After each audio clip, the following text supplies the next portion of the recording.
So wondering what we are doing today. So I have some apples here, some sugar and some lemon. So what do you think it is? We'll make jam today.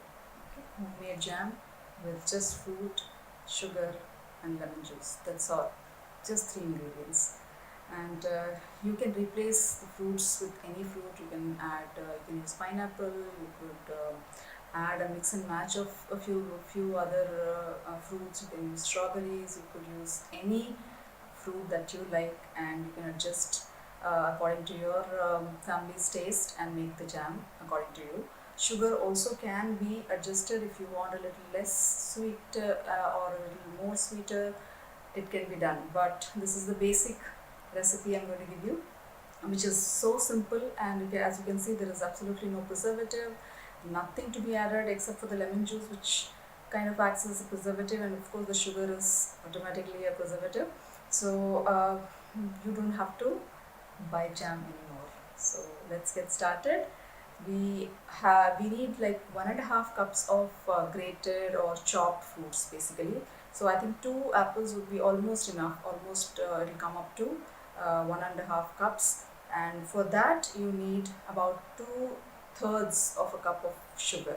Okay, that's what you can take. Brown sugar, I usually use brown sugar. I just ran out of it, and so I'm using my plain sugar, and 1 tablespoon of lemon juice. So approximately, juice of one small lemon.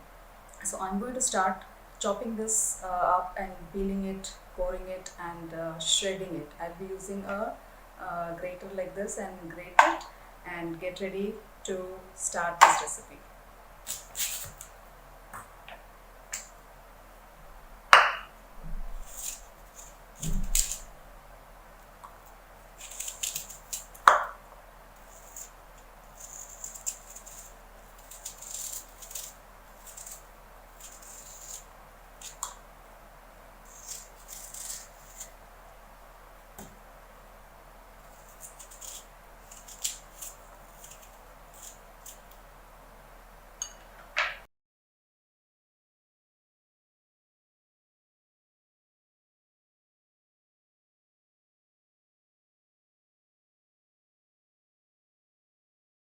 So I just finished shredding the apples, and what do you know? I just measured it. It is exactly 1.5 cups. So 2 apples, exactly 1.5 cups. So the lemon juice I'll be taking out soon, and the sugar is ready.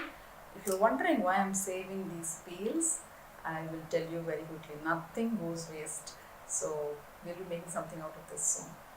So let's get going. I'll take you inside the kitchen and let's see our jam in progress.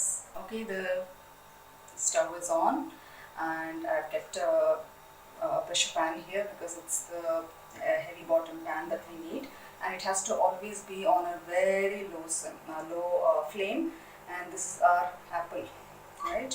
Please make sure that you shred it freshly, because you know how apples are, they start browning very soon. So this is ready. We have dropped it in, and then followed by the lemon juice I've taken, almost 1 tablespoon, which is like maybe one lemon, and the peels, of course, I'm saving it for my bioenzyme.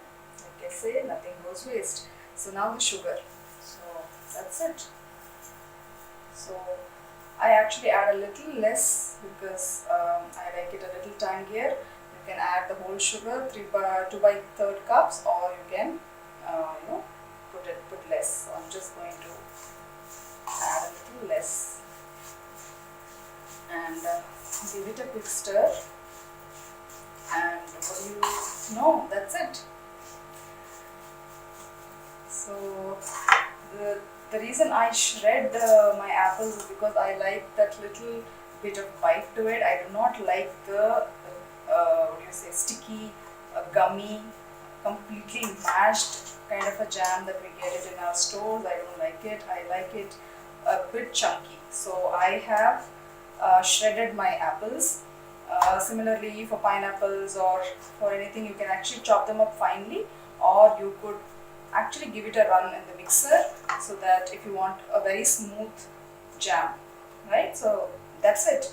We just leave it on the stove, cover it up, and let it cook away for about 30 to 45 minutes depending upon the quantity, and everything comes together and it starts smelling very nice. It comes together. There's no water oozing out, it's basically, it combines, the sugar syrup is all combined, so it's nice and sticky like a jam consistency. So that's it, it's ready. And don't let it go too much when it becomes really clumped up together. So make sure you just switch off right before it gets too thick, the syrup gets too thick. So I think you can just leave it alone, just check in once in a while, and your jam will be ready in about half an hour to 45 minutes.